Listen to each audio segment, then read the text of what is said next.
সম্মানটা কেন হয়েছে? কারণ তার ইলম আছে, আর ওই লোকটার ইলম নাই, তার ফলে সে মানুষের খাটার ফলে কোন রকম সংসারটা চলে।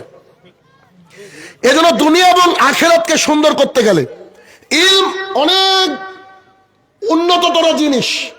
আজকে আপনাদের এলাকা আমার দেখে মনে হচ্ছে অনেক পিছিয়ে পড়া এলাকা। এই দিনাজপুরের এই অঞ্চলগুলো অনেকটা পিছিয়ে পড়া, খুব শিক্ষিত মানুষের খুব বড়ই অভাব। যে হাইলি এডুকেটেড মানুষ থাকবে আছে, নাই এমন নয়, কিন্তু সংখ্যায় অনেক কম।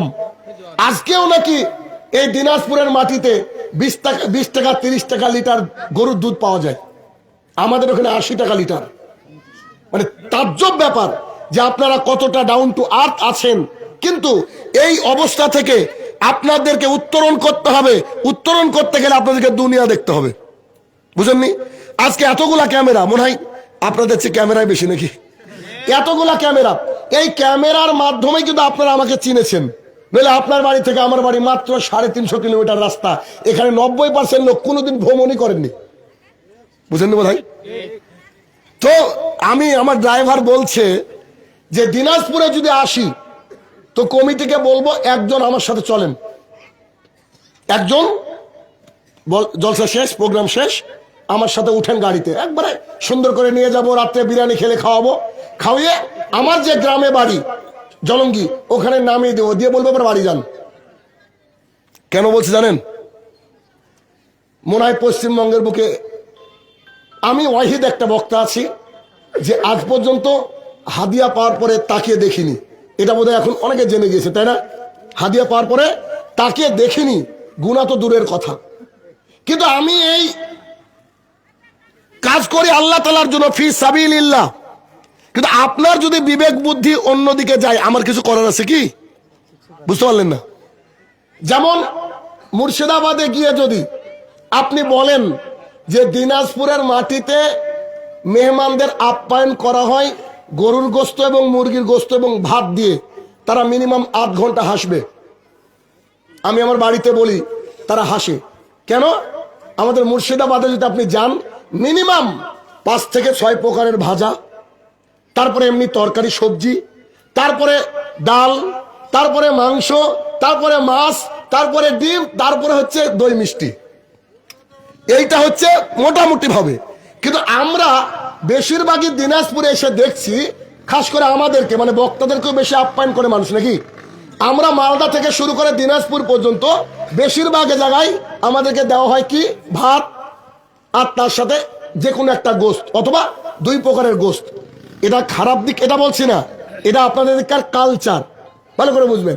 আবার যদি কলকাতার ওই দিকে চলে যান, আপনাকে খেতে দেওয়া হবে, প্রথমে দিল ভাত, তারপর একটা ডিমের তরকারি। আপনি ভাববেন বোধহয় আর কিছু দিবে না, একটু পরে নিয়ে আসবে মাছ, আপনি ভাবেন এটাই বোধহয় শেষ, আর একটু পরে নিয়ে আসবে মাংস। এই করতে করতে করতে আধা ঘন্টা সময় লাগে। আমি গোটা ভারতবর্ষের বিভিন্ন জায়গায় গিয়েছি, এটা অভিজ্ঞতা বললাম আপনাদেরকে। হ্যাঁ, তাই বলে কি সব বাড়িতে সেম বা এটা তা নয়। যেমন আজকে আমি খেলাম শুধুমাত্র মুরগির গোশত আর ভাত, আমার কথা বলছেন, আলহামদুলিল্লাহ দেশি মুরগির মাংস আমরা খাই, এই করা এটা ব্যাপার না। তো আমার ড্রাইভার এই কথা বলার পেছনে কারণ কি? যে একজন মানুষকে নিয়ে চলে যাব, জলঙ্গিতে নামিয়ে দিব, দিয়ে বলবো আসো। ইনি মুর্শিদাবাদের বিভিন্ন জায়গায় গিয়েছেন, ওনার কথা অনুযায়ী। আচ্ছা, আপনারা সাধারণত মুর্শিদাবাদ কোথায় মনে করেন বলেন তো? ধুলিয়ান, ঠিক না? ধুলিয়ান থেকে আমার বাড়ি আরো 150 কিলোমিটার দূর। কয়েকদিন আগে আপনাদের এই পাশে একটা প্রোগ্রামে এসেছিলাম, তো আমাকে যে হাদিয়া দিয়েছে ভাড়ার অর্ধেক হয়েছে। সেই লোককে একজন জিজ্ঞাসা করছে, আপনি তো মনে হয় শেখকে টাকা কম দিলেন। উনি কি বলছে জানেন? দিনাজপুর থেকে মালদা নাকি প্রাইভেট কারে 1000 টাকা ভাড়া, প্রাইভেট কারে এখান থেকে মালদা বলে 1000 টাকা ভাড়া। পরে আমাকে তথ্য জানাচ্ছে। আমি তো বললাম তো আল্লাহর জন্য কাজ করি, আপনার ভাড়ার আশায় বা টাকার আশা আমি কাজ করি না। কিন্তু এরাই আবার নিয়ে আসে 22,000 টাকা ওয়ালা কন্টাকি বক্তা, আগে দিয়ে দেয় 1 বছর আগে 20,000 টাকা, আর স্টেজে এসে 2,000 টাকা। তো আপনি যদি কিয়ামত পর্যন্ত শাহিনুর রহমানকে ঠকে যান, আমার আপত্তি নেই, আমি কাজ করি আল্লাহ তাআলার জন্য, ভালো করে বুঝেন বিষয়টা। কিন্তু এবার একজন মানুষের মানবতা তো থাকার দরকার। 350 প্লাস 350 কত হয়? আমাদের বাড়িতে গেলে 4খানা টোল পড়ে, টোল ট্যাক্স দিতে 890 টাকা খরচ। কথা বুঝতে পেরেছেন? তো এই যে কথাগুলো আমি বললাম, এই কথাগুলো বলার পেছনে কারণ নিশ্চয় আপনারা বুঝতে পারছেন। যে বক্তা, আমি দিনরাত বলে আসছি যে কোন বক্তা যদি কোনো কন্ট্যাক্ট করে 10,000 নিব, 20,000 নিব এইটা বলে, সেই বক্তাকে ফোন ডাকে বলেন আসসালামু আলাইকুম রহমতুল্লাহ, তোকে লাগবে না। কথা বুঝেননি? যদি কোনো বক্তা কন্ট্যাক্ট করে কি বলবেন? তোকে লাগবে না। আমরা কন্ট্যাক্টি বক্তা পছন্দ করি না, কারণ যে কন্ট্যাক্টি বক্তা যে দুনিয়ার বুকে আলো ছড়ানোর চেষ্টা করছে, এই আলোর দ্বারা সমাজ আলোকিত হবে না, হবে না, হবে না। আমি আপনাকে দিন রাত গ্যারান্টি দিচ্ছি। ওই হারামখোর যারা রয়েছে তারা, তাদের দ্বারা সমাজ পরিবর্তন হবে না। তাদের বিরুদ্ধে আমি বলতে গিয়ে আমি খারাপ। আমি বলেছি যে দাড়িওয়ালা টুপিওয়ালা লোককে সমাজ ভালোবাসে, বুঝেননি? কোন বক্তা যদি বলে 500 টাকা নিব, তাকেও ডাকা যাবে না। তবে মানবতা, আপনি যদি এই জায়গা আজকে যে মাহফিল করছি এই জায়গাটা তুলে তাকে রেজিস্ট্রি করে দেন, তাও জায়েজ। কথা বুঝলেন না? 1 কোটি টাকা দেন, তাও জায়েজ। কিন্তু ও যদি বলে 200 টাকা নিব, তাহলে ও হচ্ছে কন্ট্যাক্টি বক্তা। ও আল্লাহর জন্য কাজ করে না, ও হচ্ছে পকেট পুরার জন্য কাজ করে। তো আমাদের টার্গেট, আমাদের মিশন, আমার মিশন খাস করে যে একজন মানুষ যখন টাকা ছাড়া কথা বলবে, ও কিন্তু একবার ফ্রি হয়ে কথা বলবে, ও টেনশন থাকবে না, ঠিক না? আর আমি যখন বক্তা কমিটির কাছ থেকে 10,000 টাকা নিয়ে রাখবো, আমি কমিটির গোলাম হয়ে যাব। কমিটি যে দিক দিয়ে চালাবে আমি ওই দিক দিয়ে চালাবো, বুঝেননি? এই জন্য একটা সমাজকে পরিবর্তন করতে গেলে আগে আপনাকে খুঁজতে হবে বিনা কন্টাক্ট ওয়ালা বক্তা। মনে থাকবে? দিনাজপুরের লোকের মনে থাকবে? জি। এই আসেন এবার মূল পয়েন্টে। রাসূল সাল্লাল্লাহু আলাইহি সাল্লাম আমাদেরকে বিভিন্ন সময় বিভিন্ন কিছু শিখিয়েছেন সাহাবায়ে কেরামের মাধ্যমে। অনেক দোয়া রাসূল সাল্লাল্লাহু আলাইহি ওয়াসাল্লাম আমাদেরকে শিখিয়েছেন। ঠিক তেমনই একটা দোয়া আমাদেরকে শিখিয়েছেন রাসূল সাল্লাল্লাহু আলাইহি সাল্লাম। তিনি বলছেন যে তোমরা এই বলে আল্লাহ তাআলার কাছে প্রার্থনা করবে। আমরা অনেক কিছু বলে আল্লাহর কাছে প্রার্থনা করি, তো আল্লাহ রাসূল সাল্লাল্লাহু আলাইহি ওয়াসাল্লাম আমাদেরকে শিখালেন। কি শিখালেন? আল্লাহুম্মা ইন্নী আসআলুকা ইলমান নাফিয়ান ওয়া রিজকান তাইয়্যিবান ওয়া আমালান মুতাকাব্বালান। এই দোয়াটা কে কে জানেন? হাত তুলেন তো সামনে। কে কে জানেন? হাত তুলেন। দেখেন মাত্র কটা হাত উঠেছে, সুবহানাল্লাহ। ঠিক আছে, চেষ্টা করবেন শেখার। একটা মানে অসাধারণ দোয়া। দেখেন, আল্লাহুম্মা ইন্নী আসআলুকা ইলমান নাফিয়ান, হে আমার প্রতিপালক, হে আমাদের মাবুদ, আপনি আমাকে ইলমান নাফিয়ান, উপকারী জ্ঞান দান করেন। দেখবেন সমাজে একটা কথা প্রচলিত আছে, education is the backbone of nation. শিক্ষা জাতির মেরুদণ্ড। আমি শাহিনুর রহমান একজন শিক্ষক হিসাবে বলি এই কথাটা ভুল। কেন? শিক্ষা জাতির মেরুদণ্ড হলে 8 বছরের মেয়ে ধর্ষণ হতো না। শিক্ষা জাতির মেরুদণ্ড হলে কারুর মা বাবা বৃদ্ধ হয়ে গেলে কখনো বৃদ্ধাশ্রমে থাকতো না। শিক্ষা জাতির মেরুদণ্ড হয়ে গেলে নেতারা আমফানের টাকা চুরি করতে পারতো না। শিক্ষা জাতির মেরুদণ্ড হয়ে গেলে মাথায় টুপি মুখে দাড়ি রেখে ধর্ষণ করতে পারতো না। শিক্ষা জাতির মেরুদণ্ড নয়, শিক্ষা নয়, সুশিক্ষা জাতির মেরুদণ্ড। সুশিক্ষা কি? এই সুশিক্ষা দিয়ে গেছেন মুহাম্মদ সাল্লাল্লাহু আলাইহি সাল্লাম। এই হচ্ছে সুশিক্ষার বাক্স। এই কিতাব থেকে যে শিক্ষা বেরোয় এইটাই কেবল সুশিক্ষা। বাকি শিক্ষা শুধুমাত্র টাকা কামানোর নাম মাত্র, এছাড়া আর কোনো কিছু নাই। দেখেন আপনি, কেবলমাত্র সুশিক্ষা দেওয়া হয় কোরআন এবং সুন্নাহ থেকে। এই জন্য মুহাম্মদ সাল্লাল্লাহু আলাইহি ওয়াসাল্লাম মুসলমানদেরকে শিখালেন যে তোমরা যখন আল্লাহর কাছ থেকে ইলম, ব্রেন, জ্ঞান চাইবা, তখন কি চাইবা? ইলমান নাফিয়ান, অর্থাৎ উপকারী জ্ঞান। যে জ্ঞানের দ্বারা সমাজকে উপকার করা হয় সেই জ্ঞান হচ্ছে উপকারী জ্ঞান। ছেলে মাধ্যমিক পাশ করেছে, একজন জার্নালিস্ট, সাংবাদিক এসে বলছে বেটা কি হবা? বলছে ডাক্তার। পরের বছর আবার উচ্চ মাধ্যমিক পাস, 2 বছর পর, বেটা কি হবা? বলছে ডাক্তার। বেটা ডাক্তার হবা কেন? জনগণের সেবা করব। বলে কি বলে না? আপনি আমাকে গোটা পশ্চিমবঙ্গ থেকে 5 জন ডাক্তার বের করে দিন যারা জনসেবা করে। কথা বুঝতে পারছেন আমার কথা? ইল্লা মান রাহিমা রাব্বি, যাদেরকে আল্লাহ রহমত দিয়েছে তাদের কথা বলছি না। 5 জন ডাক্তার আপনি পাবেন না। যারা গরিব দেখলে ফিজ নেয় না। ডাক্তার মানে ওরা মনে মনে করে আমি বলতে চাইছি আমি ডাকাত হব, বুঝেননি? আমি ডাকাত হব কেন? আপনার পেটের ছবি লাগবে না, আপনাকে সাইকোপ্লাম ওষুধ দিলে ভালো হয়ে যাবে, তারপরে বলছে পেটের ছবি করেন কেন? 800 টাকা যদি ওইখানে নেয় 400 এর ভিজিট। যে সবচেয়ে জোরে ঠিক বলে ও ডাক্তার, আমি চিনি তো, ও ডাক্তার, বুঝেননি কথা? তো কথা হচ্ছে এইখানে যে এইভাবে আমাদেরকে লুটা হয়। তাহলে এই যে ইলম সে শিখলো, এই ইলম দ্বারা উপকারী ইলম হলো না। এসএসকেএম হসপিটাল নাম শুনেছেন? পিজি, যার লাইন পেতে গেলে 1 মাস সময় লাগে, এমন অবস্থা। সেই হসপিটালের একজন ডাক্তার, তার নাম হচ্ছে আজিজুল হক, আমার খুব কাছের বন্ধু, আমাকে দাদা বলে ডাকে, আমি ভাই বলে ডাকি। একদিন পুরোপুরি ফ্রি ট্রিটমেন্ট করে, ওষুধ সহ ফ্রি। যদি কোনোদিন যারা শুনছেন তারা গিয়ে যদি বিপদে পড়েন, যদি বলেন যে আজিজুল হক কে একটু দেখে দেন তো বা ডাকেন, আপনি বলবেন আমি শাহিনুর রহমানের ভাই, দিনী ভাই। যদি আপনার সাথে খারাপ আচরণ করে সেদিন আপনি আমাকে বলবেন। আমি বলেছি না যে সবাই খারাপ না, তবে বেশিরভাগ খারাপ, বেশিরভাগ খারাপ। তো এইরকম ভালো ডাক্তার হয়তো আপনার দিনাজপুরে খুঁজলেও 2-1টা হয়তো পাওয়া যেতে পারে, কিন্তু তারা বেশিরভাগই আমরা যেটা বলছি সেটা খারাপ। তার মানে তারা ইলমান নাফিয়ান নিতে পারেনি। একটা মহিলা অনেকদিন পর ফোন করে আমাকে বলছে, নমস্কার স্যার, কেমন আছেন? আমারই ছাত্রী। তো আমরা তো নমস্কার বলতে পারি না। আমি বললাম যে ঠিক আছে, ভালো আছি, তুমি কেমন আছো? স্যার ভালো আছি। কোথায়? কলকাতায়। কি করো? ডাক্তারি করছি। আমি বলছি ডাক্তার মানে তো কসাই, আমার কথা এরকম ভাই। তো তুমি কেমন আছো? তো উনি আমাকে বলছেন আমি শাহিনুর রহমান স্যারের ছাত্রী। আমি কি কসাই হতে পারি? শুনে একবারে কলিজাটা টান হয়ে গেল, বুঝেন না? অথচ হিন্দু, অথচ হিন্দু। সে বলছে আমার স্যার আমাকে শিখিয়েছে কি করে মানুষের অন্তর জয় করতে হয়, কি করে গরিবকে সেবা দিতে হয়। আমি সেই স্যারের কাছে পড়ে এত বড় হয়েছি। আমি যতদিন বেঁচে থাকবো স্যার আশীর্বাদ করিয়েন, আমি যেন এইভাবে রোগীর ট্রিটমেন্ট করতে পারি। আমি বললাম যা, একজন তো মানুষ করতে পেরেছি, বুঝতে পারেননি? তো এই হচ্ছে বিষয়। অর্থাৎ এই জন্য আমাদেরকে আল্লাহর কাছে জ্ঞান চাইতে হবে। কি জ্ঞান বলেন? উপকারী জ্ঞান, ইলমান নাফিয়ান। 2 নম্বরে বললেন রিজকান তাইয়িবান। রিজিক তো আল্লাহর জমিনে অনেক আছে, রিজিক আছে না? মদও রিজিক, জর্দাও রিজিক, খৈনিও রিজিক, সবই তো রিজিক।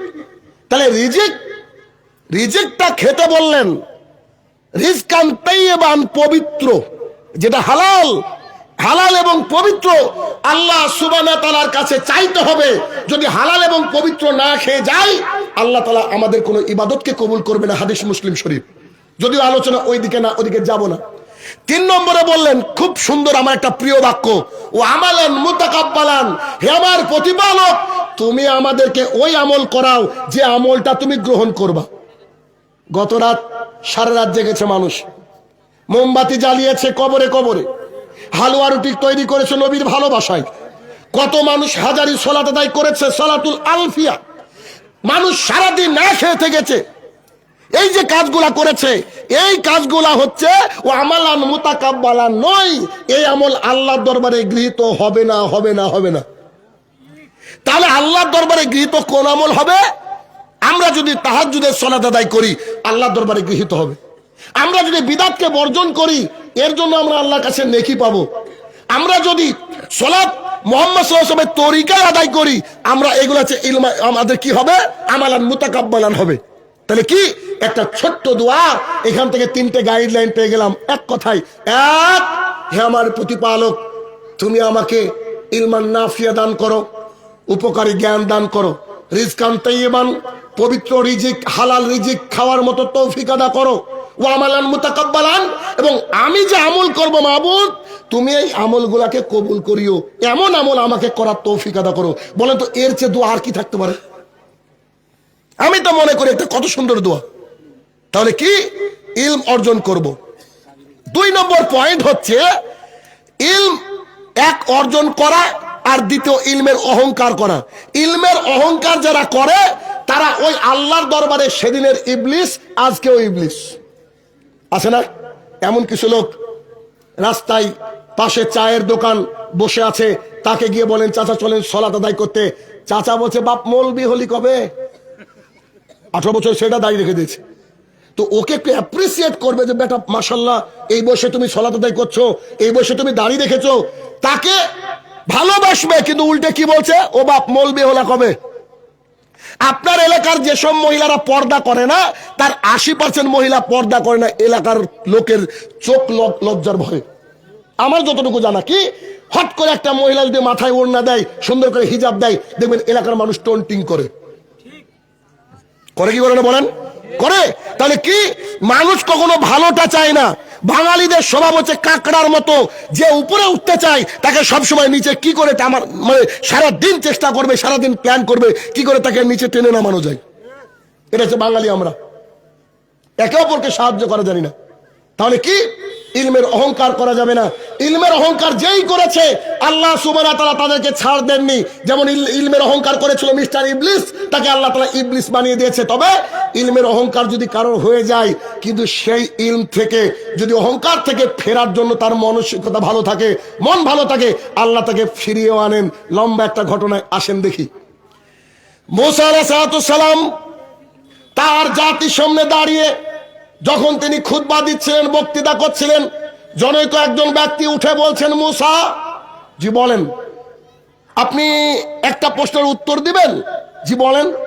বর্তমান পৃথিবীতে এখন সবচেয়ে জ্ঞানীকে বলেন তো, সবচেয়ে জ্ঞানীকে? মুসা আলাইহিস সালাম বললেন, বর্তমানে আমার চেয়ে জ্ঞানী আর কেউ নাই। এটা কি অহংকার নয়? দেখেন অহংকার যে খারাপ জিনিস, আল্লাহ তাআলা নবীদেরকে দিয়ে হয়তো করিয়ে আমাদেরকে সবাক দিয়েছেন, যদিও নবীরা কিন্তু পবিত্র, বুঝেন না। আল্লাহ তাআলা শুধু কি, আল্লাহ রসুল সালাতের মধ্যে ভুল করছেন, আল্লাহ রসুল যদি সালাতের মধ্যে ভুলটা না করতেন, সাহু সেজদার সিস্টেম আল্লাহ আমাদেরকে কি করে দেখাতেন? আসলে আল্লাহ তাআলার এটা প্ল্যান, আল্লাহ তাআলা আলাম। তাহলে কি তিনি বললেন, বর্তমান পৃথিবীতে আমার চেয়ে জ্ঞানী কেউ নাই। আল্লাহ সুবহানাহু ওয়া তাআলার কাছে কথাটা খারাপ লাগলো। তুমি আমার নবী, যার যত বেশি ইলম সে তত বেশি ঝুঁকবে নিচের দিকে, ঠিক না? যার যত বেশি ইলম সে তত বেশি কি করবে, তার মুখটা নিচের দিকে থাকবে, সে ফটর ফটর করবে না। যদিও তিনি একজন নবী, তিনি কালিমুল্লাহ। আল্লাহ সুবহানাহু ওয়া তাআলা আমাদেরকে শিক্ষার জন্য হয়তো তাকে এই কথা বলে নিলেন। তখন আল্লাহ সুবহানাহু ওয়া তাআলা বললেন, তুমি চলে যাও, অমুক জায়গায় গিয়ে দেবে একজন ব্যক্তি, তার সাথে তুমি কিছুদিন বিতাও, কিছুদিন কাটাও, তারপরে তুমি আসো আমার সাথে কথা বলো। তিনি চললেন একজন সঙ্গীকে সাথে নিয়ে বললেন, আমরা একটু দূরে পাড়ি দিব, একটা ব্যাগের মধ্যে কিছু খাবার নিয়ে নাও আর একটা মাছ নিয়ে নাও। কারণ আল্লাহ সুবহানাহু ওয়া তাআলা বলেছেন, এই মাছটা যেখানে হারিয়ে যাবে সেখানে ওই ইলমালা ব্যক্তিটাকে পাবে, তার সাথে তুমি কিছুটা সময় কাটিয়ে আসো, তারপরে তোমার সাথে আমার কথা। আল্লাহ রসুল মুসা আলাইহিস সালাম তার সঙ্গীকে নিলেন। সঙ্গীর সাথে একটা ব্যাগ ছিল, ব্যাগের মধ্যে খাবার ছিল, খাবারের সাথে ছিল, পাশে ছিল মাছ, তাজা মাছ, তাজা। তিনি নিয়ে চলতে লাগলেন। দীর্ঘ রাস্তা চলার পর একটা নদীর কিনারে, সমুদ্রের কিনারে তিনি একটু বললেন, আমি একটু বিশ্রাম করব, আমার আর শরীর চলছে না, আমি একটু বিশ্রাম করব। তিনি বিশ্রাম করার জন্য একটু পাথরের উপরে মাথা দিয়ে শুয়ে পড়লেন। ঠিক তখনই ওই মাছটা ব্যাগ থেকে বেরিয়ে সমুদ্রের মধ্যে, পানির মধ্যে দিয়ে যে দিক দিয়ে যাচ্ছিল, ওই দিক দিয়ে গর্তের মতো হয়ে যাচ্ছিল। গর্তের মতো কেন? ওই যে মুসা আলাইহিস সালামের জন্য আল্লাহ পানি ভাগ করে দিয়েছেন, ওরকম করে চলে যাচ্ছিল। তবে তার সঙ্গী ওটাকে দেখলো, দেখার পরে ভুলে গেল। মুসা আলাইহিস সালাম যখন উঠলেন, উঠার পরে বললেন, চলো আমাদের লম্বা যাত্রা করতে হবে। তিনি আবার অনেক দূর চললেন। চলে যাওয়ার পর বলছেন, আমার খুব খিদে লেগেছে, তুমি কি একটু খাবার দিতে পারো? তিনি ব্যাগটা খুলতেই খাবারটাকে দিতে গিয়ে বলছেন, ও আপনাকে তো একটা কথা বলতে ভুলে গিয়েছি। তো কি? আমাদের মাছটা যে চলে গিয়েছে না বলতে ভুলে গেছি। মুসা আলাইহিস সালাম বললেন, আরে মাছ চলে গিয়েছে নাকি? কোথায় গিয়েছে? তো যেখানে আপনি বিশ্রাম করছিলেন ওখানে চলে গিয়েছে, আপনাকে বলতে ভুলে গিয়েছি। তখন মুসা আলাইহিস সালাম বলছে, আরে বাবা, আল্লাহ আমাকে বলেছে যেখানে মাছ চলে যাবে ওখানে একজন ব্যক্তিকে বাবা তার সাথে সাক্ষাৎ করতে হবে। এখন আমি কি করে বুঝবো কোথা থেকে এসেছি? কারণ এরকম তো দিনাজপুরের মতো সুন্দর রাস্তা না, নদীর চর। তখন তিনারা বললেন, চলেন আবার ওই জায়গায় ঘুরে যায়। কি করে ঘুরবো? বালির মধ্যে হাঁটলে কি ছাপ পড়ে না? ছাপ পড়ে। ওই পায়ের ছাপ ধরে ধরে ধরে ধরে ঘুরে এসে দেখলেন চাদর মুড়ি দিয়ে একজন ব্যক্তি বসে আছে। মুসা আলাইহিস সালাম এসে বললেন আসসালাম, তাকে সালাম দিলেন। তো তিনি মাথা তুলে বলছে সালাম আবার কোত্থেকে আসলো এখানে? সালাম কোত্থেকে আসলো? বলছে আমি আপনার সাথে কিছু সময় কাটাবো, অনুমতি দিবেন কি? তো তিনি বলছেন আপনি আমার সাথে টিকতে পারবেন না, বাড়ি যান। আপনি আমার সাথে চলতে পারবেন না, কি করেন? বাড়ি যান। তো চলতে পারবো না কেন? আমি বলছি যান বাড়ি। তো একটু অনুগ্রহ করেন, আপনি একটু আমাকে আপনার সাথে রাখেন। তখন বলছে চলতে পারবেন তো? মুখটা বন্ধ রাখতে হবে। আমার সাথে চললে কি করতে হবে? মুখটা বন্ধ রাখতে হবে। আসলে মুখ বন্ধ রাখা একটা অনেক বড় ইবাদত, আমরা পারি না কেউই। ফেসবুকটা এখন ফেসবুক না গীবত বুক। এ ওর নামে, ও ওর নামে, সে তার নামে, আরেকজনের নামে দিন রাত চর্চা চলছে। এগুলো যে মৃত ভাইয়ের গোস্ত খাওয়া হচ্ছে, কে কাকে বোঝাবে বলেন? কেউ আমরা কারোর প্রতি যেন সহানুভূতিশীল না। একটু দোষ ত্রুটি পেলে একেবারে শেষ করে দিচ্ছি। তো কি এখন তিনি বললেন আপনার সাথে আমি টিকবো, নিশ্চিন্তে থাকেন, চলেন আমার সাথে। তখন একটা নৌকা এসে বলছে আপনারা কি ওইদিকে যাবেন? তো খিজির আলাইহিস সালাম, ওই যে মুড়িয়ে দেয় ব্যক্তি, তাকে চিনতে পেরে বলছে আপনি খিজির না? তো জি। ওই পারে যাবেন? জি যাবো। আচ্ছা উঠেন। নৌকাতে উঠে যখন যাচ্ছিলেন, একটা ছোট্ট পাখি নৌকাতে থেকে একটু ঠোঁটে করে পানি তুলছিল আর পান করছিল। এটা কেন পরে বলছি, এরকম করতে করতে দৃশ্য দেখতে দেখতে তারা সবাই ওই প্রান্তে পৌঁছে গেলেন। যখন তারা নৌকা থেকে নামলেন তখন বলছে আপনাদের ভাড়া লাগবে না, আপনারা ভালো মানুষ, আপনাদের ভাড়াটা নিব না। তখন খিজির আলাইহিস সালাম একটা কুঠার বা কুড়াল নিয়ে নৌকার মাঝে থেকে একটা কাঠ তুলে দিলেন তলা থেকে। কি করলেন? নৌকাকে ফুটো করে দিলেন, কাঠটাকে তুলে নিলেন। নৌকাটা ওখানে ডুবে গেল। তখন মুসা আলাইহিস সালাম রেগে গিয়ে বলছে করলেন কি? আরে যেই লোক আমাদেরকে বিনা পয়সায় পার করিয়ে দিল, তার নৌকাটাকে আপনি খাম করে দিলেন, তার নৌকাটাকে নষ্ট করে দিলেন, আপনি তো তাজ্জব লোক। তখন তিনি বলছেন যান, সরেন এখান থেকে, আপনাকে শুরুতে বলেছি আপনি আমার সাথে টিকতে পারবেন না। তখন মুসা আলাইহিস সালাম বলছে আরে এত হট মেজাজ হলো কেন আমার? আচ্ছা ঠিক আছে ঠিক আছে, আপনি আমাকে ক্ষমা করেন, এর আগে একটা কথা বলবো না, আপনি দেখেন, একটু সুযোগ দেন। তখন খিজির আলাইহিস সালাম বললেন আচ্ছা ঠিক আছে চলো যাই। কিনারায় উঠে কিছু বাচ্চা ছেলে খেলাধুলা করছিল। একজন বাচ্চাকে ডাকলেন। ডাকার পরে রাসূল সাল্লাল্লাহু আলাইহি ওয়াসাল্লাম যখন হাদিসটা বলছেন, তখন মুহাম্মদ সাল্লাল্লাহু আলাইহি ওয়াসাল্লাম এভাবে দেখাচ্ছেন সাহাবায়ে কেরামকে যে খিজির ওই বাচ্চাটাকে ডাকলো, ডাকার পরে বাচ্চার গর্দানটা এভাবে ছিঁড়ে ফেললো। মানুষ কত শক্তিশালী ছিল তখনকার। একটা বাচ্চাকে গর্দানটাকে টেনে ছিঁড়ে ফেললো, মানে একটা বাচ্চাকে বিনা কারণে হত্যা করলো। কেউ মেনে নেবেন কথা? সম্ভব? এখন মুসা আলাইহিস সালাম মানবেন কি করে? সঙ্গে সঙ্গে আবার রেগে গিয়ে বলছে আপনি আশ্চর্য লোক তো দেখছি, আল্লাহ আমাকে কার কাছে পাঠিয়েছে? একবার উপকারী নৌকা ফুটা করলেন, একটা সদ্যজাত সুন্দর বাচ্চাকে, সদ্যজাত নয়, এই সুন্দর একটা ফুটফুটে বাচ্চাকে আপনি হত্যা করে দিলেন, আপনি তো আশ্চর্য পাবলিক। তখন তিনি বলছেন সরেন এখান থেকে যান, আপনাকে নিষেধ করেছি না, আপনি আমার সাথে টিকতে পারবেন না। তিনি আবার মনে করে বলছে আচ্ছা আমার ভুল হয়েছে, একটু সাথে রাখেন না। তখন তিনি চলে গেলেন, গিয়ে এক এলাকায় গিয়ে বলছে আপনারা কিছু পানি খাবার দিবেন? তো তারা সবাই বললো পানি খাবার আপনাদেরকে দিব না। তারপরেও একটা দেওয়াল বাঁকা হয়ে যাচ্ছিল, দেওয়ালটাকে সারাদিন পরিশ্রম করে মেরামত করে দিলেন। এবার মুসা আলাইহিস সালাম বলছে আশ্চর্য লোক আপনি, যারা উপকার করে তাদের ক্ষতি করেন, আর যারা একটু পানি চাইলেন পানি দিল না, খাবার দিল না, তাদের আপনি সারাদিন খেটে কাজ করে দিলেন, আপনি কেমন লোক? তখন তিনি বললেন যে আপনাকে আমি আর সাথে রাখবো না, এটা ফাইনাল। এই মুহূর্তে মুহাম্মদ সাল্লাল্লাহু আলাইহি ওয়াসাল্লাম যেমন আমি আপনাদেরকে শোনাচ্ছি, সাহাবায়ে কেরামকে এই ঘটনা শোনানোর সময় বলছে যদি আমার ভাই মুসা একটু ধীরাজ রাখতো, আমার ভাই মুসা যদি একটু সয়ে নিত, তাহলে আল্লাহ তাআলা হয়তো আমাদেরকে অনেক ইলম আরো দিত। কিন্তু মুসার এই বারবার এইটা করাই খিজির আলাইহিস সালাম রেগে গেলেন, যার ফলে হয়তো আরো অনেক ইলম আমরা জানতে পারতাম, কিন্তু সেই ইলমগুলো আমরা আমাদের অবধি পৌঁছালো না। আচ্ছা আপাত দৃষ্টিতে তিনটে কাজ করলো, অন্যায় না? কি বুঝছেন তোমার কথা ভাই আমার? অন্যায় তো। এবার দেখেন, যখন তিনি ফিরে আসতে যাচ্ছেন তখন খিজির আলাইহিস সালাম বলেন জনাব পরপর তিনটে ঘটনা ঘটলো, তিনটে ঘটনার ব্যাখ্যা আপনি আমার কাছ থেকে নিয়ে যান। তখন মুসা আলাইহিস সালাম বলেন যে লোকটা টাকা না নিয়ে, ভাড়া না নিয়ে আমাদেরকে পার করে দিল, তার নৌকাকে আপনি কেন ফুটো করে দিলেন? এটার আবার ব্যাখ্যা কি আপনি আমাকে বলেন। তখন তিনি বলছেন, জ্ঞানী মানুষ দেখেন, জ্ঞানীদের কথায় সবসময় শুনলেই ঝটপট করে উত্তর দিতে হয় না, পেছনে কারণ আছে। তিনি সঙ্গে সঙ্গে বললেন, এই এলাকা দিয়ে জলদস্যুরা যায়, যারা ডাকাত যারা জলদস্যু, ভালো নৌকা দেখলে ছিনতাই করে নেয়। এই নৌকাটা ছিল ভালো, এই নৌকাটা দেখলে অবশ্যই ছিনতাই করে নিত।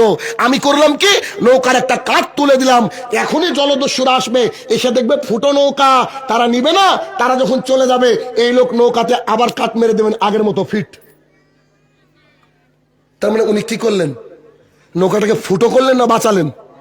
বাঁচালেন। তখন মুসা আলাইহিস সালাম বলছে, ওহো, আমি বুঝতে পারিনি, আপনি তো ঠিকই করেছেন, আমি বুঝতে পারিনি, আপনি তো ঠিকই করেছেন। আচ্ছা, তা না হয় বুঝলাম, ওই যে ছোট্ট কলিজার টুকরা বাচ্চাকে ছিঁড়ে ফেললেন, মেরে ফেললেন কেন?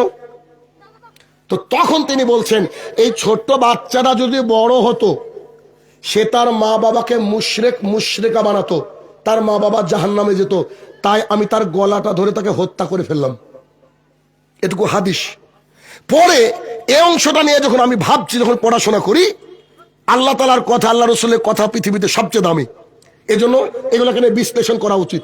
আমি ভাবতে লাগলাম, আচ্ছা ঠিক আছে, ওর মা বাবাকে মুশরিক বানাতো, ওর মা বাবাকে বাঁচানোর জন্য মুসা আলাইহিস সালামের সঙ্গী, তিনি এটাকে হত্যা করলেন, কিন্তু বাচ্চাটার কি দোষ? এটা আমার প্রশ্ন, আমার হাদিসের অংশ না, আমার। তখন আমি মনে মনে করলাম, সুবহানাল্লাহ বিহামদিহি, আল্লাহ রাসূল সাল্লাল্লাহু আলাইহি ওয়াসাল্লাম বলেছে, প্রত্যেকটা বাচ্চা জন্মগ্রহণ করে ইসলামের ফিতরাতের উপরে, তার বাবা মা তাকে অগ্নিপূজক বানায়, তার বাবা মা ইহুদি খ্রিস্টান বানায়। বলেন তো, 11 বছরের কোনো আগে যদি সন্তান মারা যায়, কোথায় যাবে? যদি হিন্দুর ঘরে মারা যায়, তাও জান্নাতি। কেন? তার উপরে শরীয়ত লাগু হয়নি। তখন আমি ভাবলাম, হারে, হাদিসটা কত সুন্দর স্পষ্ট, ওই যে বাচ্চাটাকে হত্যা করলো, বাচ্চাটাও জান্নাতি, তার মা বাবাও জান্নাতি ইনশাল্লাহ। কথা বুঝছেন কিনা? এটা আমার বিশ্লেষণ, আমি খুঁজে পেলাম এটাই, যে বাচ্চাকে হত্যা করলো মানে কি, বাচ্চা তো হত্যা এমনি অবস্থায় জান্নাতে যাবে, টেনশন নাই। আর তার মা বাবাকে মুশরিক বানাতো, তাহলে মা বাবা মুশরিক যদি না হয়, যদি ইসলাম গ্রহণ করে, তাহলে নিশ্চয় হয়তো আল্লাহ তাআলা তাদেরকে জান্নাত দিতেও পারে।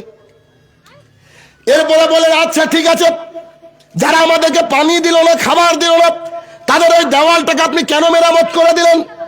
তখন বলছে, তাদের দেওয়ালটাকে আমি মেরামত করে দিলাম এই জন্য, ওই দেওয়ালের নিচে সম্পদ ছিল এতিম বাচ্চার, এটা যদি চাপা পড়ে যেত তাদের জন্য অনেক কষ্টকর হতো, তাই আমি খিজির দেওয়ালটাকে তুলে দিলাম। আমি কি অন্যায় করেছি? তখন মুসা আলাইহিস সালাম বললেন, সত্যি আল্লাহ সুবহানাহু ওয়া তাআলা আমাকে একজন ভালো মানুষের কাছে পাঠিয়েছেন। তখন খিজির আলাইহিস সালাম বললেন, শোনেন, নৌকা দিয়ে পার হতে সময় একটা চড়ুই পাখি ওই যে পানিতে ঠোঁটটা চুবিয়ে চুবিয়ে পানি তুলছিল, খেয়াল আছে কি? তো বলছে, জি জি জি। বলছে, ওই যে পানি তুলছিল, ওর ঠোঁটে যতটুকু পানি উঠেছিল, ওইটুকু পানির সমান জ্ঞান আল্লাহ আমাকে আর আপনাকে দিয়েছে, আর সমুদ্র তার চেয়ে বেশি আল্লাহর কাছে। কথা বোঝাতে পেরেছি? দুজন নবীর একত্রিত জ্ঞান সমান কি? চড়ুই পাখির ঠোঁটে ওঠা একটু পানি।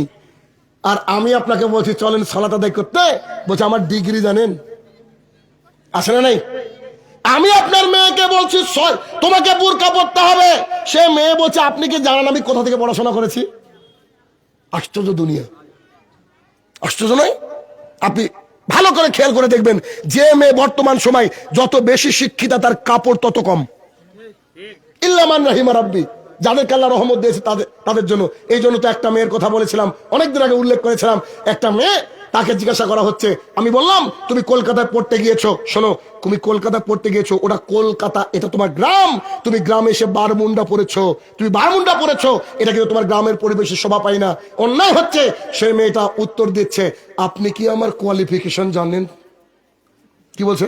Do you know about my qualification? আমি বললাম, ইন্নালিল্লাহ। তার মানে তুমি কি বলতে চাইছো? যত শিক্ষিতা তত কাপড় কম। বুঝেননি বোধহয়? যত শিক্ষিতা তত কাপড় কম। তো তাকে উত্তরটা আমি এভাবে দিয়েছিলাম, do you know the dogs? কুকুর চিনো? তো আপনি আমাকে গালি দিচ্ছেন না, আমি এখন গালি দেবো কেন, পরে দেবো। শোনো, তুমি কি কুকুর চিনো? মানে মেয়েটা ইংরেজি নিয়ে পড়েছে, তো আমিও তো ইংরেজি মাস্টার, ও জানে। তা আমি ওকে বলছি, যে তুমি কি কুকুর চিনো? বলছে কুকুর আবার চিনবো না কেন? তখন আমি তাকে বললাম যে শোনো, the dog is more modern than you because you are something, dog or nothing. আমি তাকে বললাম একটা কুত্তাও তোমার চেয়ে বেশি মডার্ন। কেন? যদি কম পোশাক মডার্নের মানদণ্ড হয়, আরে তুমি তো কিছু একটা পরে আছো, কুকুর কিছুই পরে নাই। বুঝলেন? যত কম পোশাক তত যদি শিক্ষিত হয়, তো কুকুরের কোনো পোশাক নাই, তো কুকুর তো তোমার চেয়ে মডার্ন। কত বড় শয়তান, কি যুক্তি! বলছে উই ওয়ান্ট ফ্রিডম, মানে আমরা স্বাধীনতা চাই, আমাদের দেহ, আমরা কি করে পোশাক পরবে এটা আমাদের ব্যাপার। এ হচ্ছে আমাদের সমাজের লক্ষ্য।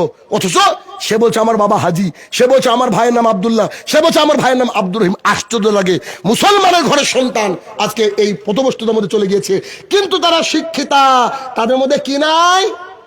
ইলমান নাফিয়ান, কি বলেন? উপকারী যে জ্ঞান, এই জ্ঞান আল্লাহ সুবহানাহু ওয়া তাআলা তাদেরকে দেয়নি। এরা মিসকিন, এরা জ্ঞানের মিসকিন। এবার আপনাকে বোঝাই, মুসা আলাইহিস সালাম ওখান থেকে চলে আসলেন, ওখান থেকে যে মুসা আলাইহিস সালাম চলে আসলেন, এই যে ইলমান নাফিয়ান, তিনি যে একটা উপকারী জ্ঞান তার কাছ থেকে পেলেন। আপনাদেরকে একটা ক্লিয়ার ধারণা দিতে চাই, আপনারা দেখবেন যতদিন যাবত আপনারা আমাদের জ্ঞান হয়েছে, আমরা দেখছি ছোটবেলা থেকে ফিলিস্তিনের বাইতুল মুকাদ্দাস মসজিদ নিয়ে ঝামেলা নাই? একবারও কি আপনারা বালিশে মাথা দিয়ে রাত্রিবেলা ভাবেন না যে গোটা দুনিয়া থাকতে বাইতুল মুকাদ্দাস নিয়ে এত ঝামেলা কেন? ভাবা তো উচিত আমাদের। ওয়াল্লাহি আল্লাহর কসম করে বলছে, আল্লাহ যদি আজকে আমাকে 12টা পর্যন্ত বাঁচিয়ে রাখে রাত, কারণ মালাকুল মতের তো হিসাব নেই না, আল্লাহ তাআলার কাছে, আমাকে যদি 12টা পর্যন্ত বাঁচিয়ে রাখে, মানে বয়ান পর্যন্ত বাঁচিয়ে রাখে, আমি আপনাকে গ্যারান্টি দিচ্ছি, আপনারা যতজন শুনছেন ফিলিস্তিনের ব্যাপারে আপনাদের যে ধারণা নাই, আমার বক্তৃতা শেষে আপনার অন্তরে ফিলিস্তিনের প্রতি আপনার বাপের জমির চেয়েও বেশি ভালোবাসা জন্মাবে ইনশাল্লাহ। এখন শুনেন, আপনাকে ওটা আমি দেখাচ্ছি। দেখেন জ্ঞান কেন দরকার, কি কারণে জ্ঞান দরকার, এই কারণে জ্ঞান দরকার। দেখেন, তার আগে একটা প্রশ্ন, যারা আমার বক্তৃতা প্রতিদিন শুনেন তারা বাদ দেন, তারা উত্তর দিবেন না জানলেও। বাকি যারা আমার সামনে ভাইরা, বাবা জীবনেরা বসে আছেন, তাদেরকে বলছি, বলেন তো ফেরাউন কোন নদীতে ডুবে মরেছে? বলেন। নীল নদ। চাচা বলছেন নীল নদ। চাচা বললাম, রাগ করেন না, আপনাদের মালদার এক আলেমকে চাচা বলেছি, তো বলছে আমাকে চাচা বলে, কি সহ্য নিবে বলেন তো? আমার বয়স বলে 38, তা আমি আপনার মতো মানুষকে চাচা বলবো না? কি চাচা বলেন তো? আমার আব্বার বয়স বলে আপনার চেয়ে কম, এরকম চাচা বলেছি, তো চাচা বললে অন্যায় আছে কি? আশ্চর্য কথা বলছে, আমাকে চাচা বলেছে, রাগ করেছে, কি করবো বলেন? মানুষকে ডাকাও বিপদ, কি বলে যে ডাকবো? মানে ভাই বললে খুশি হতো নাকি? অল্প অল্প বয়স লাগতো আর কি। তো আমরা, আমাদেরকে যা শিখানো হচ্ছে ছোটবেলা থেকে, আমরা তাই শিখে আছি যে ফেরাউন ডুবেছে নীল নদে, তাই তো? এই তো। আচ্ছা, এবার আপনাদের এখানে আমি আজকে আসলাম কাটিহার পার করে, কথা কি হজম হচ্ছে? আমার বাড়ি মুর্শিদাবাদ, মুর্শিদাবাদ থেকে কাঠিয়ার পরে উত্তর দিনাজপুর আসতে, কথাটা তাহলে মিথ্যা বললাম না? বিহারে কাটিহার, কারণ আমি আসছি মুর্শিদাবাদ থেকে, আগে বুঝেন। তাহলে আমি যদি বলি যে আমি কাঠিহার হয়ে আসলাম, মিথ্যা হবে কি হবে না? হবে তো। এবার দেখেন, এবার পরে ঘটনা শুনে বুঝতে পারবেন যে আমাদের কত ভুল ছিল, আজকে শুধরাবেন ইনশাল্লাহ। ভালো করে বুঝবেন। দীর্ঘদিন যাবত মুসা আলাইহিস সালাম ফেরাউনকে দাওয়াত দিল, তার লোকজনকে দাওয়াত দিল। যুগে যুগে নবী রাসূলদেরকে অত্যাচার করেছে আম পাবলিক, যে কোনো সময় যে কোনো প্রশ্ন করে দিয়েছে। আল্লাহ রাসূলকে বলছে চাঁদ দ্বিখণ্ডিত করেন দেখি, মরা মানুষকে জীবিত করেন দেখি, আপনি আমাদের মতো বাজারে যান, আপনি নবী কবে হলেন? আছে না নাই? যে ছেলে যে এলাকার, ও যদি পৃথিবী বিখ্যাত আলেম হয়, তো তার এলাকার লোকগুলো তুই বলে আলেম বলে, কি বলে না? এ হচ্ছে পজিশন। তো মুসা আলাইহিস সালাম দীর্ঘদিন যাবত দাওয়াতের কাজ করলেন, তিনি আর তার ভাই হারুন আলাইহিস সালাম। দাওয়াতের কাজ করতে করতে করতে বয়সটা তার বেড়ে গেল। তিনি ভাবলেন, ফেরাউন তার হেদায়েত পেল না, আর হেদায়েত পাওয়ার যোগ্য ব্যক্তিও নাই।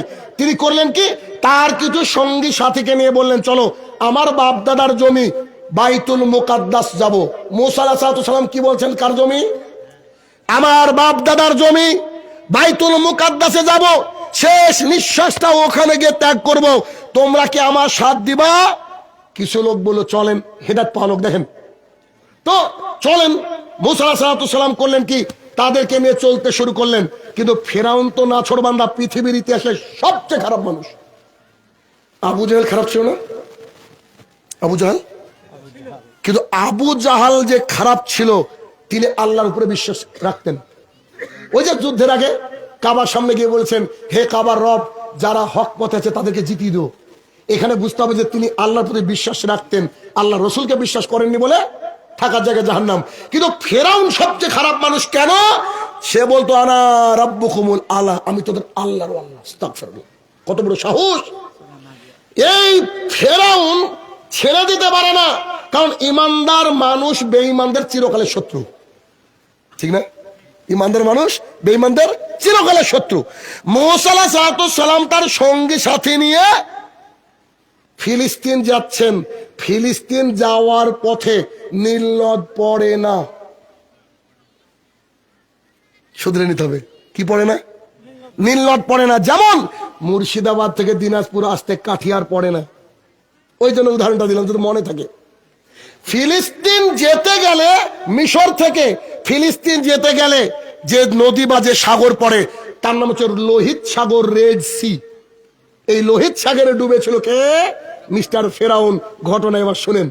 আর আগের হাদিস আমি কেন বললাম খিজিরের সাথে অনেক বড় ঘটনা আছে, বললাম আপনার অন্তর পরিপূর্ণ হয়ে যাবে আজকে আলোচনা শুনে। দেখেন, মুসা আলাইহিস সালামের সঙ্গে যারা ছিল তারা ইমান তো এনেছিল, কিন্তু ইমানে একটু কমজোর ছিল। কিছু কিছু সঙ্গী একটু বদমাশ টাইপের থাকে না, বুকে হাত বেঁধে আমিন বলছে। যে এলাকার লোক বলেছে যারা যারা আমিন বলছে তাদেরকে এক ঘরে করবো, বলছে কই কবে আমিন বললাম আমরা? এরকম পাবলিক আসে নাই? আমাদের গ্রামীণ ভাষায় বলে গাছে তুলে দিয়ে মই নিয়ে পালানো, এরকম পাবলিক আছে, ঠিক না? তো মুসা আলাইহিস সালামের সঙ্গীরাও অনেকটা এরকম ছিল। যেই মুসা আলাইহিস সালাম লোহিত সাগরের সামনে পৌঁছেছে, ফেরাউন আর তার লোকজন পিছনে, তখন মুসার সঙ্গীরা বলছে, মুসা আমরা তো ধরা পড়ে গেছি। তখন মুসা আলাইহিস সালাম বলছেন, অসম্ভব, কখনো না, আমার রব আমাকে একা ছেড়ে দিবেন, আমার রব আমাকে সাহায্য করবেনই করবেন। এতে নবী, এতে রসুল। ইমানদার মানুষও এখনো যদি ইমান থাকে, সে বিপদে ধৈর্য হারা হবে না, সে বলবে আল্লাহ আমাকে বাঁচাবেই বাঁচাবে ইনশাল্লাহ। তো মুসা আলাইহিস সালাম তিনি দেখলেন যে তার আসলেই বাঁচার রাস্তা নাই। সামনে কি একটা নদী বা সমুদ্র, আর পেছনে কি তিন দিকে শত্রু, আসলে কি বাঁচার রাস্তা আছে? কিন্তু তিনি ভেতরে কি আল্লাহকে ভালোবাসেন, কতটা আল্লাহর উপরে দৃঢ় বিশ্বাস, তিনি বললেন আমার রব আমাকে একা ছেড়ে দিবেন, আমার রব ব্যবস্থা করবেনই করবেন। তখন আল্লাহ তাআলা বললেন, মুসা হাতে কি? এই ঘটনা বহুবার শুনেছেন, লাঠি মারো।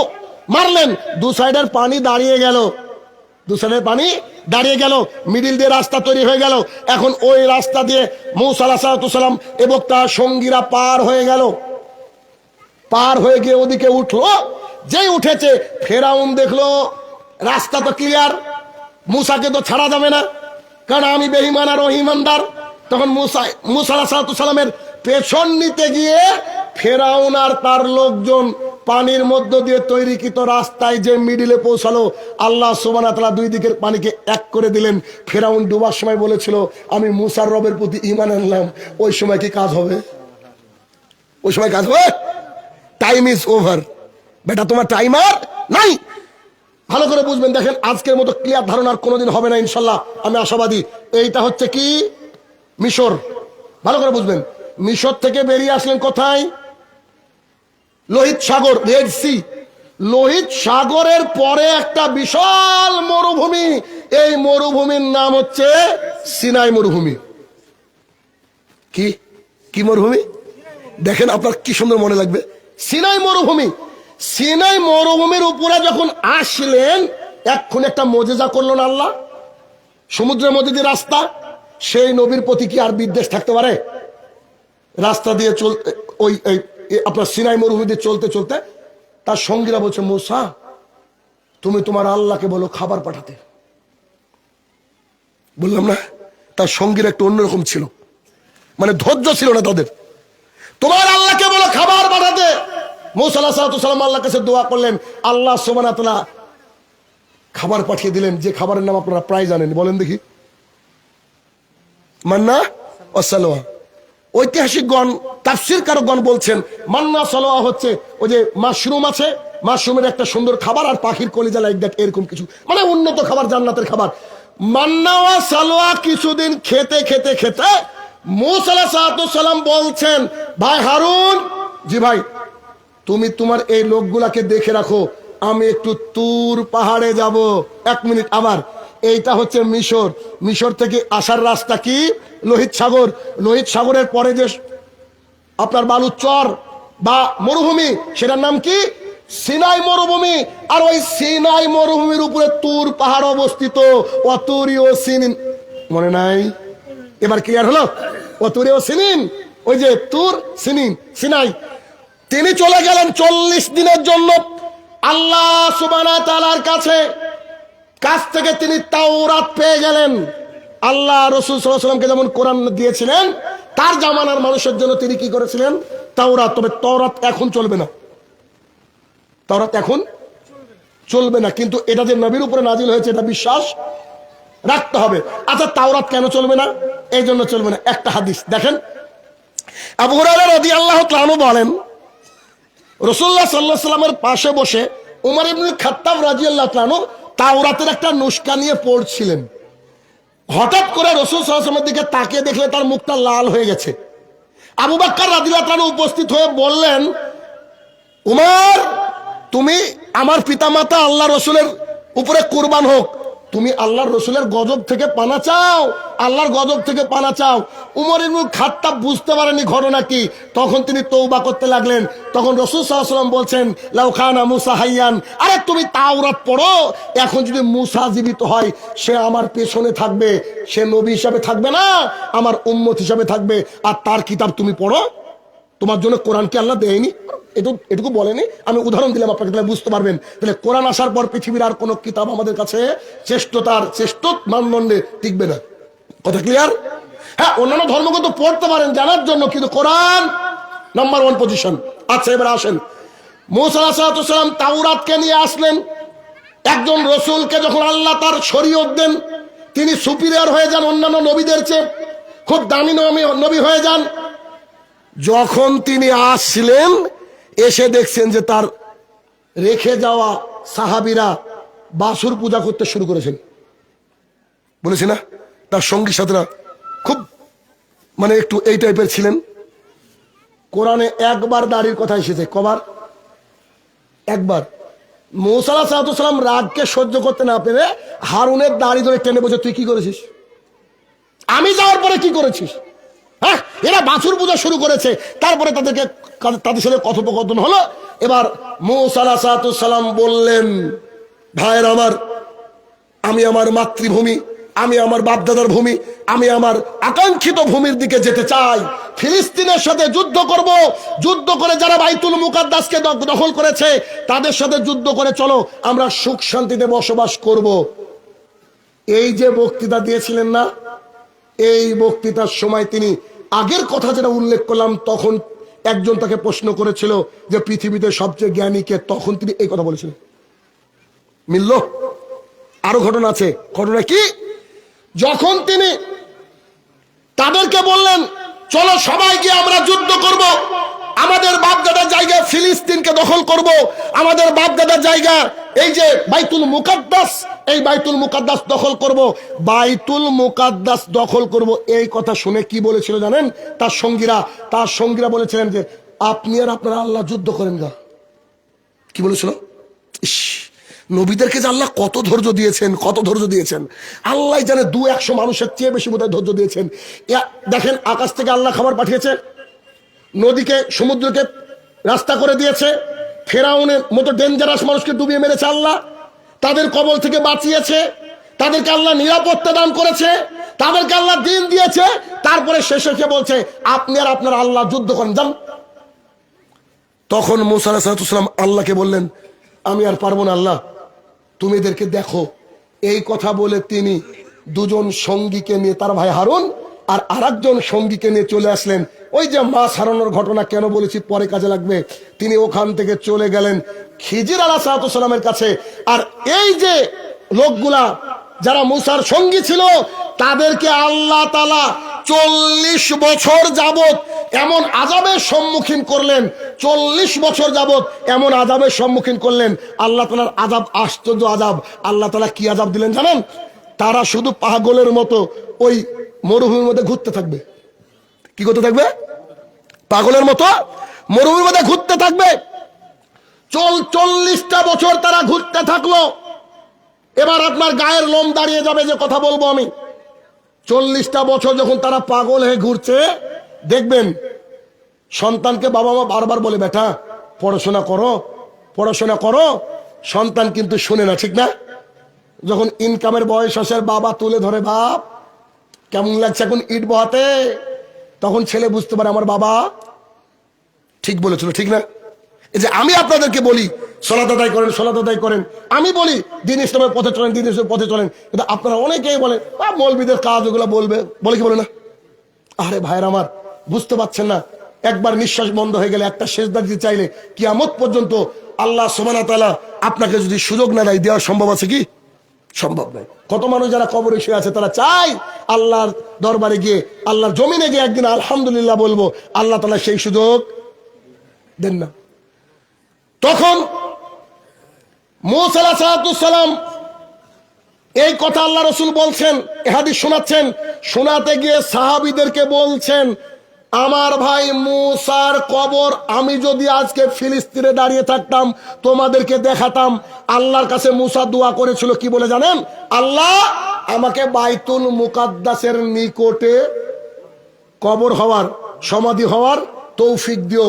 আল্লাহ রসুল বলছেন বাইতুল মুকাদ্দাস থেকে ঢিল ছুড়ার দূরত্বে মূসার কবর। সুবহানাল্লাহ, একজন নবীর দোয়া, একজন নবীর দোয়া। বাইতুল মুকাদ্দাস থেকে ঢিল ছুড়ার দূরত্বে মূসা আলাইহিস সালাম কালিমুল্লাহ তিনি ওইখানে শুয়ে আছেন, তিনি এখানে শুয়ে আছেন।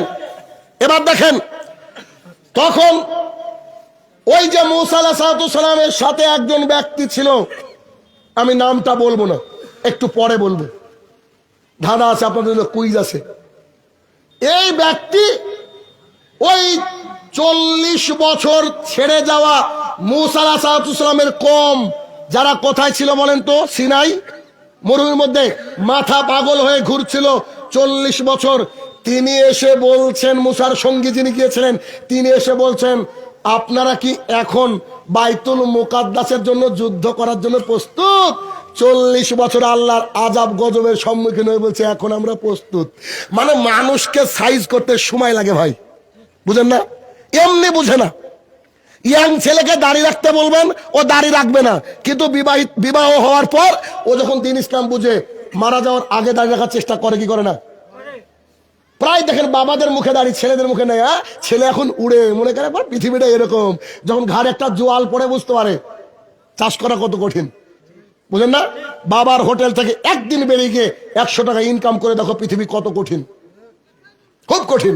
তাহলে কি তিনি আসলেন, এসে তাদেরকে বললেন আমরা বাইতুল মুকাদ্দাসকে বিজয় করব, আপনারা কি সাথ দিবেন? 40 বছর ঘুরে মাথা ঠিক হয়েছে, বুঝে চলেন এবার সাথ দিব। এবার সামনে যারা আছেন তাদেরকে প্রশ্ন, যে ব্যক্তি আদেশ দিয়েছিলেন এবং যে ব্যক্তি মূসার সাথে গিয়েছিলেন একই ব্যক্তি, এই ব্যক্তির নাম কি? কে বলতে পারবে? সামনে থেকে বলতে বলে প্রাইজ আছে, বলেন। 2 পকেটে যে পকেটে হাত দিব যাওয়ার হবে তা আপনাদের জন্য। গুগল টুগল সার্চ দিয়ে কাজ নেই, বলেন কেউ বলতে পারবেন? এই হচ্ছে আমরা ইলমের মিসকিন। অথচ যদি বলি অমুক সিঙ্গারের বয়স কত সব জানা, অমুক সিঙ্গার বিবাহ না করার আগে 3টে সন্তান কার বলেন তো? বলতে পারবে, কিন্তু আমরা এটা জানি না। কেউ জানলেন না এতগুলো মানুষের মধ্যে? প্রশ্ন আবার বলছি, মূসা আলাইহিস সালামের সঙ্গে যে ব্যক্তি গিয়েছিলেন ওই যে খিজির আলাইহিস সালামের কাছে, ওই ব্যক্তি যখন ঘুরে এসে ওই 40 বছর ধরে যারা ঘুরছিল পাগল হয়ে গেছিল তাদের লিডার, তিনি এসে বলেন চলেন যুদ্ধ করতে হবে। 40 বছর পর বলছে মাথা ঠিক হয়েছে, চলেন যুদ্ধ করব। যে ব্যক্তি লিডার ছিলেন তিনার নাম কি বলেন? সামনে কেউ পারলেন না, না হুজুর তো বলবে। যাক হুজুরকে একটা হাদিয়া দিয়ে দিই আমি, এই একটা জাস আমার খুব ফেভারিট আতর দিয়ে দিলাম আমি, ধরেন না এটা হাদিয়া। তিনার নাম হচ্ছে ইউসা ইবনে নুন। ভালো করে বুঝেন, তিনি এমন একজন আশ্চর্য মানুষ যার কথা বুখারীতে বর্ণিত আছে, আপনি শুনলে তাজ্জব হয়ে যাবেন। এই ঘটনায় নেওয়ার জন্য আপনাকে এত লম্বা শোনাচ্ছি। ঘটনা দেখেন, বাইতুল মুকাদ্দাসকে বিজয় করতে হবে, বাইতুল মুকাদ্দাসকে বিজয় করতে হবে। ইউসা ইবনে নুন আলাইহিস সালাম তিনি বললেন চলো আমরা এবার যুদ্ধ করব। তিনি যুদ্ধ করতে চলে গেলেন, তার সাথে যা সঙ্গীরা ছিলেন সেই সঙ্গীরা তার সাথে যুদ্ধ করলেন। যুদ্ধ করতে করতে করতে ইহুদি খ্রিস্টানদের আবার নীতি আছে, তারা শনিবারে যুদ্ধ করে না। কি করে না? শনিবারে যুদ্ধ করে না। ইউসা ইবনে নুন যুদ্ধ করতে করতে, ধরেন একটু বোঝানোর জন্য বলছি, আসরের ওয়াক্তে দেখছেন আরো যদি 10 ঘন্টা যুদ্ধ করি, আরো যদি 5 ঘন্টা যুদ্ধ করি, আমরা জিতে যাব, আমরা জিতে যাব। কিন্তু আসর থেকে মাগরিব ক ঘন্টা সময় থাকে? হাইয়েস্ট 2 ঘন্টা। কিন্তু শুক্রবারের দিনের কথা বলছি, শুক্রবারের দিন, এই শুক্রবারের দিন যখন মাগরিব হয়ে যাবে ইসলামিক ক্যালেন্ডার অনুযায়ী শনিবার, বুঝেননি? আমাদের ইসলামিক বাদ দিয়ে এমনি যে ক্যালেন্ডার ওটা রাত 12টার পর, কিন্তু ইসলামের নিয়ম অনুসারে কি মাগরিব আল্লাহু আকবার যখন মুয়াজ্জিন বলল তখনই অন্য দিন হয়ে গেল। কথা বুঝছেন কিনা? তো এবার তার হাতে সময় আছে কয় ঘন্টা? 2 ঘন্টা, কিন্তু যুদ্ধ করতে হবে 6 ঘন্টা। হাদিসে নয় ভাই, বোঝানোর জন্য। তখন একটা তাজ্জব ঘটনা ঘটিয়েছিলেন। শুক্রবারের বিকাল বেলায় আসরের আশপাশে আল্লাহর কাছে হাত তুলে বলেছেন, হে আমার প্রতিপালক, আজকে যদি যুদ্ধ থেমে যায় তোমার এই বাইতুল মুকাদ্দাস আমরা আর পাবো না। কেন? ইহুদি খ্রিস্টানরা চক্রান্ত করে বলবে শনিবারে তো আমরা যুদ্ধ করি না, যুদ্ধ আবার নতুন করে শুরু হবে, ডেট পড়বে 10 বছর পর, তাদের ইচ্ছা। তখন তিনি আল্লাহর কাছে বললেন, হে আমার প্রতিপালক, আমি জানি না তুমি কি করবা, তবে আমি তোমার কাছে দাবি করছি বাইতুল মুকাদ্দাস যেন আমরা যেন আজকে অধিগ্রহণ করতে পারি, বাইতুল মুকাদ্দাসকে যেন আমরা বিজয় লাভ করতে পারি। আল্লাহ গো, তুমি আমাদেরকে সাহায্য করো। আমার গায়ে লোম দাঁড়িয়ে যাচ্ছে কথা বলতে গিয়ে। রাসূলুল্লাহ সাল্লাল্লাহু আলাইহি ওয়াসাল্লাম বলছেন, আল্লাহ সুবহানাহু ওয়া তাআলা ইউসা ইবনে নুনের জন্য কি করলেন? সূর্যকে থামিয়ে দিলেন। সুবহানাল্লাহ। বুঝতে পারেন বুঝতে কথাটা? পৃথিবীর ইতিহাসে আল্লাহ একবারই সূর্য থামিয়েছেন, সূর্যকে থামিয়ে দিয়েছেন, সূর্যকে আল্লাহ তাআলা থামিয়ে দিয়েছেন। ইউসা ইবনে নুন বলছেন চলো এবার যুদ্ধ করব। তাফসীর কারকগণ বলছেন কদিন থেমেছিল কেউ জানে না, ক ঘন্টা থেমেছিল কেউ জানে না। যুদ্ধ করতে করতে করতে করতে যখন বাইতুল মুকাদ্দাস মুসলমানরা দখল করে নিল তখন মাগরিব। সুবহানাল্লাহ বলবেন না? তাহলে মুসার সাথে ছিল কে? ইউসা ইবনে নুন। শিক্ষিত জ্ঞানী মানুষের সাথে থাকলে আল্লাহ তাআলা তাকে বিখ্যাত করে দেয়। বেশিরভাগ রিওয়ায়াত বলছে ইউসা ইবনে নুন একজন নবী, নবীর সাথে থেকেছিল, আল্লাহ তাকে নবী বানিয়ে দিয়েছিল। ওই নবীর হাত দিয়ে আল্লাহ সুবহানাহু ওয়া তাআলা বাইতুল মুকাদ্দাসকে দখল করিয়ে দিলেন। শুধু দখল নয়, আল্লাহ তাআলা তার জন্য সূর্যকে থামিয়ে দিয়েছেন। উপকারী জ্ঞান কত বড় গুরুত্বপূর্ণ জিনিস। যখন বাইতুল মুকাদ্দাস দখল হয়ে গেল, মুসা আলাইহিস সালাম তার আগে মারা গিয়েছিলেন, তার পাশেই কবর। এখন আপনার আমার প্রশ্ন হতে পারে, শুরুতে একটা কথা বলেছিলাম বাইতুল মুকাদ্দাসের প্রতি আপনার আমার ভালোবাসা হবে কেন? বাইতুল মুকাদ্দাস কি? বাইতুল মুকাদ্দাস যে নবী তৈরি করেছিলেন সেই নবী আল্লাহর কাছে 3টা দোয়া করেছিলেন, তার 3টা দোয়াই আল্লাহ কবুল করেছিলেন। তার মধ্যে একটা দোয়া, আল্লাহ এই বাইতুল মুকাদ্দাসে কেউ যদি তোমার দরবারে এসে সালাত আদায় করে তার জীবনের সমস্ত গুনাহকে তুমি ক্ষমা করে দিও। কথা বোঝা গেছে? জি, বুঝতে পেরেছেন? আরে এই বাইতুল মুকাদ্দাসের জন্য আপনার আমার অন্তর কানা উচিত। এই বাইতুল মুকাদ্দাসের জন্য হিন্দু পাগল, ইহুদি পাগল, খ্রিস্টান পাগল, এত বারাকা রয়েছে ওখানে। এই বাইতুল মুকাদ্দাসের মধ্যে শুধু বারাকায় বারাকা রয়েছে। পবিত্র ভূমির কথা উল্লেখ করে আল্লাহ রাসূল দোয়া করেছেন। সাহাবায়ে কেরাম বলছে আমাদের নাজদের জন্য দোয়া করা যায় না, আমাদের নাজদের জন্য দোয়া করা যায় না। আল্লাহ রাসূল ইরাকের জন্য দোয়া করেননি, কিন্তু শামসিরার জন্য দোয়া করেছেন আল্লাহ রাসূল সাল্লাল্লাহু আলাইহি ওয়াসাল্লাম। এই বাইতুল মুকাদ্দাস কোন কোন তাফসীর কারকগণ বলছেন এই আশেপাশে হবে কিয়ামত।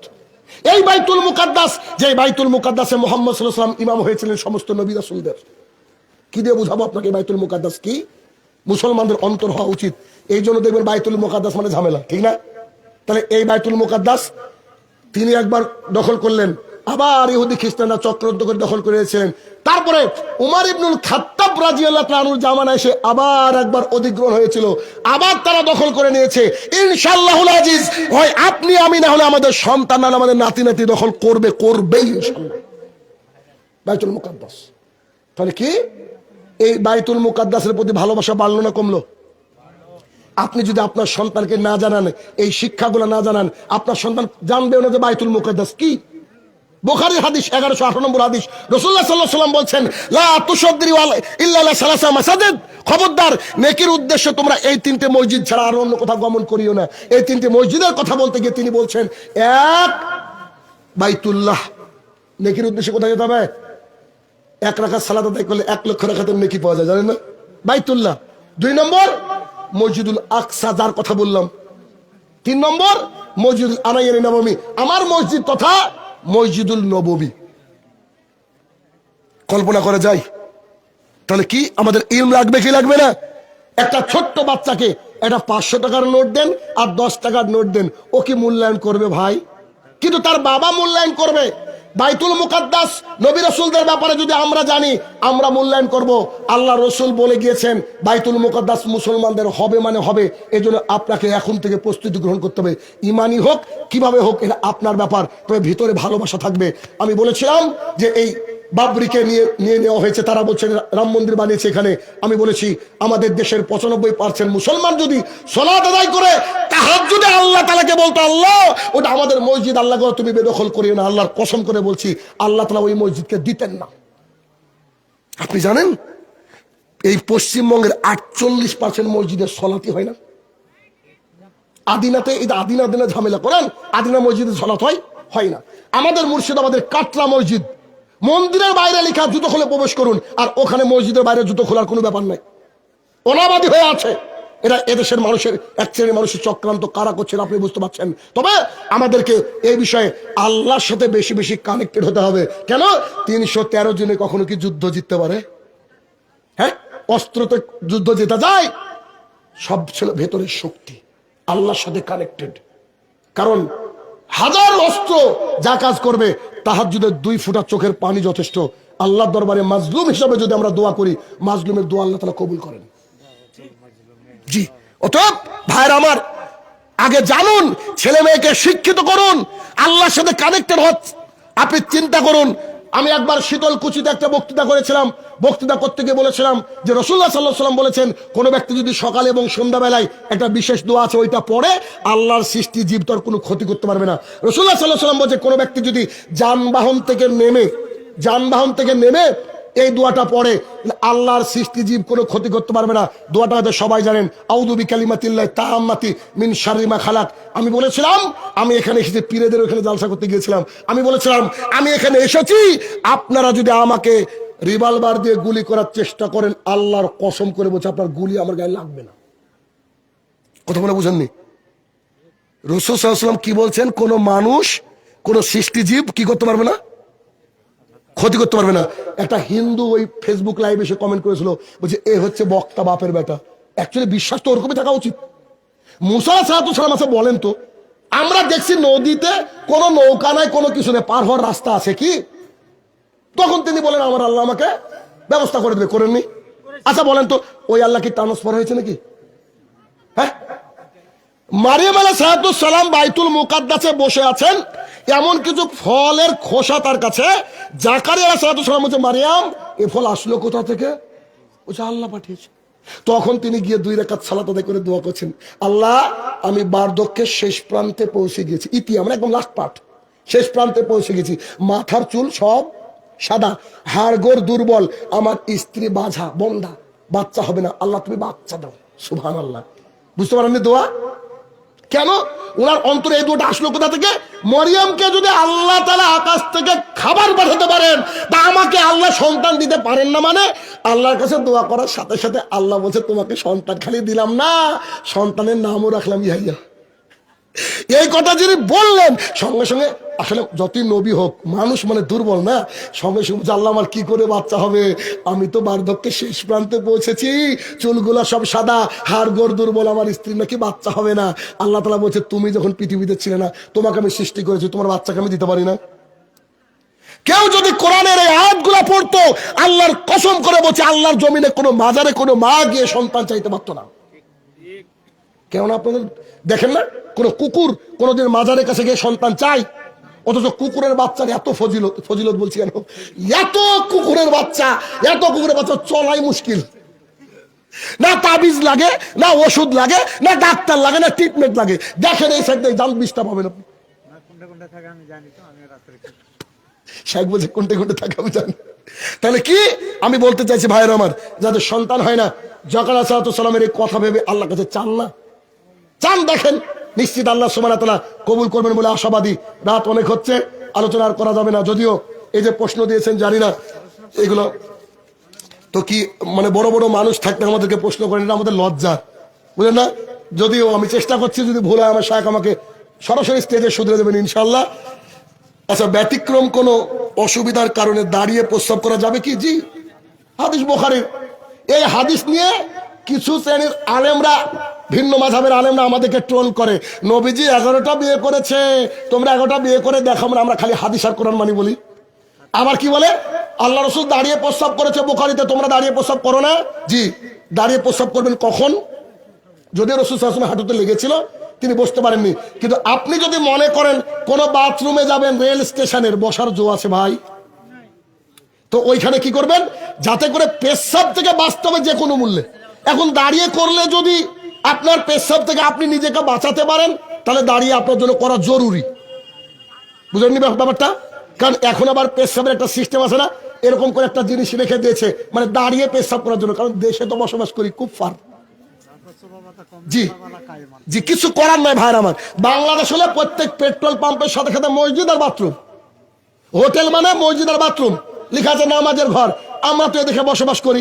আমি ভাবি এই পশ্চিমবঙ্গের এত জায়গায় ঘুরলাম, একজনেরও হোটেল আর একজনেরও কি পেট্রোল পাম্প মুসলমানের নাই? একটু এটা করতে পারে না? ছোট্ট একটা কামরা করে লিখবে নামাজের ঘর, নেকি তো ডবল হয়। কিন্তু আমাদের দেশের মুসলমানরা এরকম না, মানে ব্যবসায় বুঝে, তুই যা আল্লাহর কাছে। ফরজ গোসলের নিয়ম কিছু বলুন। আর ফরজ গোসলের নিয়ম ভাই কত বলবো, যে ভাই ফরজ গোসলের নিয়ম ছেড়েছে 4.1 মিলিয়ন মানুষ দেখেছে। ও 5 মিলিয়ন হয়ে গেছে, 5 মিলিয়ন মানুষ দেখেছে ফরজ গোসলের নিয়ম। এ মনে কোনো ইউটিউবার দিয়েছে, ভেবেছে ওরটা ভাইরাল হয়েছে, আমারটা হবে। এটা বলা আছে ভাই, দেখে নিন, ওই যে আমাদের লাল মোহাম্মদ ভাই চ্যানেল থেকে দেখে নিন।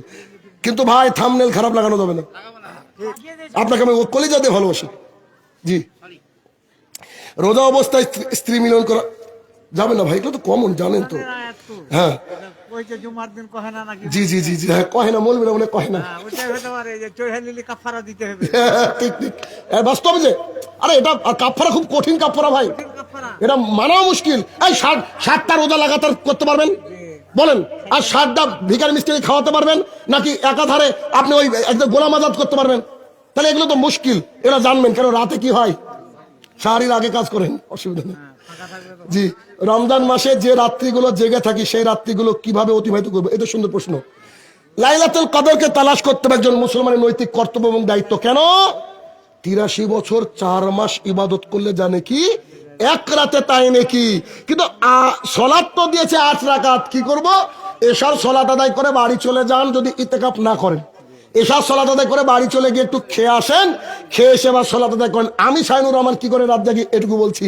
আমি বাড়ি চলে গেলাম, বাড়ির সাথে মসজিদ, রাত্রি 8টার সময় সলাত হয়ে গেল, শুধু ফরজটা পড়ে চলে গেলাম, বাকি হাতে রাখলাম। বাড়ির থেকে খাওয়া দাওয়া করে এসে রাত্রি 10টা-11টার দিকে সলাত শুরু করলাম। 2 রাকাত সালাত আদায় করতে কোনো সময় আধা ঘন্টা লাগে, কোনো 1 ঘন্টা লাগে। কেন?